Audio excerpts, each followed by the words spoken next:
2026 T20 world cup tournament లో రెండో semifinal match చాలా ఉత్కంఠభరితంగా సాగింది. భారత్ ఇంగ్లాండ్ మధ్య జరిగిన ఈ రెండో సెమీఫైనల్లో నువ్వా నేనా అన్న రేంజ్ లో రెండు జట్లు ఢీకొన్నాయి. కానీ చివరికి సెమీఫైనల్ మ్యాచ్ లో టీమిండియానే విజయం వరించింది. భారత్ నిర్ణీత 20 ఓవర్లు ఆడి 7 వికెట్ల నష్టానికి 253 పరుగులు సాధించింది. ఈ లక్ష్యాన్ని ఛేదించే క్రమంలో ఇంగ్లాండ్ పోరాడి ఓడింది. 254 పరుగుల లక్ష్యాన్ని ఛేదించే క్రమంలో ఇంగ్లాండ్ 246 పరుగుల దాకా సాగింది. అయితే చివరి ఓవర్లలో టీమిండియా కంబ్యాక్ ఇచ్చింది. కట్టుదిట్టంగా బంతులు వేసి అద్భుత విజయాన్ని నమోదు చేసింది. ఈ మ్యాచ్ లో సంజు శాంసన్ అద్భుత ఇన్నింగ్స్, ఆ తర్వాత టీమిండియా బ్యాటర్లు కూడా వచ్చిన వారే వచ్చినట్టు హిట్టింగ్ చేశారు. ఇక బౌలింగ్ లో బుమ్రా పొదుపు, హార్దిక్ పాండ్యా చాకచక్యం టీమిండియా గెలుపులో కీలక పాత్ర పోషిస్తే అన్నింటికంటే మించి అక్షర్ పటేల్ ఫీల్డింగ్ విన్యాసాలే టీమిండియా విజేతగా నిలిపిందని చెప్పడంలో అతిశయోక్తి లేదు. ఇంగ్లాండ్ బ్యాటర్లు రెచ్చిపోతున్న ప్రతిసారి అద్భుతమైన క్యాచ్లు అందుకున్నాడు.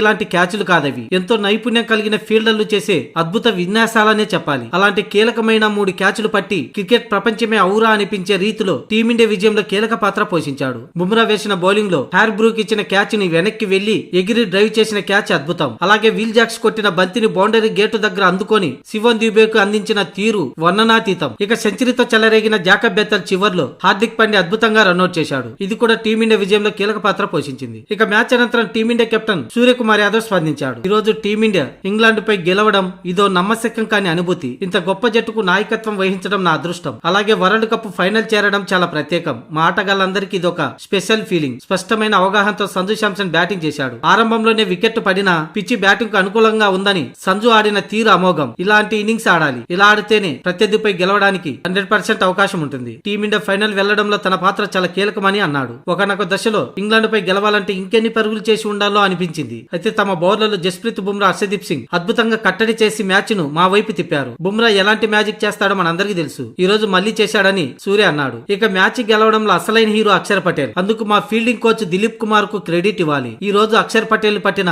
2 అద్భుతమైన క్యాచ్లు టీమిండియా మలుపుకి కీలకమయ్యాయి. అలాంటి క్యాచ్లు పట్టడం అసాధ్యం, కానీ అక్షర్ పటేల్ అసాధ్యాన్ని సుసాధ్యం చేశాడు. మొత్తంగా సమిష్టిగా పోరాడడంతో ఫైనల్ కు చేరుకున్నామని, ఇక కప్పుకు 1 అడుగు దూరంలో నిలిచామంటూ సూర్యకుమార్ యాదవ్ చెప్పుకొచ్చాడు.